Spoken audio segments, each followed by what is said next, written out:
প্রিয় শিক্ষার্থী বন্ধুরা, আসসালামু আলাইকুম। আশা করি তোমরা সবাই ভালো আছো। তো আজকে আমি তোমাদের ষষ্ঠ শ্রেণীর ডিজিটাল প্রযুক্তি যে বইটি রয়েছে তার এই 20 পৃষ্ঠায় তোমাদের একটি ছক রয়েছে। তো আজকে আমি তোমাদের সেটি সমাধান করাবো। তো দেখতে পাচ্ছ এখানে তোমাদের ছকটিতে বলা হয়েছে যে দলে কাজ করার সময় আমি যে নির্দিষ্ট দায়িত্ব পালন করব। এর আগে আমরা তোমাদের এই ছকটি পূরণ করে দিয়েছি। তোমরা চাইলে সে ভিডিওগুলো প্লেলিস্ট আকারে দেওয়া রয়েছে, তোমরা তোমাদের প্রয়োজনীয় ভিডিও সকলগুলো দেখে আসতে পারো। তো আজকে আমরা এটি সমাধান করব।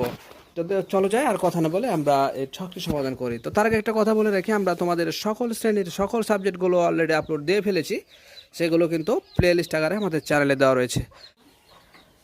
তো প্রিয় শিক্ষার্থী, দেখতে পাচ্ছ যে পর্যায়ক্রমে তোমাদের উত্তরটি দেওয়া রয়েছে। তোমাদের কাজ হচ্ছে তোমরা সুন্দর করে দেখে দেখে তুলে নাও।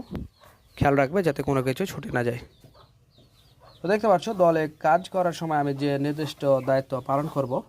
তো দেখতে পাচ্ছ দলে কাজ করার সময় আমি মোবাইল এর বর্ণমালা সম্পর্কিত সফটওয়্যারের মাধ্যমে তথ্যগুলো সংগ্রহ করে উপস্থাপন করব। এছাড়াও দলের কারো কোনো কিছু বুঝতে সমস্যা হলে তাকে সহযোগিতা করার চেষ্টা করব। আমাদের তৈরি কন্টেন্টের মাধ্যমে শিশুরা সহজে বর্ণমালাগুলো দেখে ও শুনে শিখতে পারবে।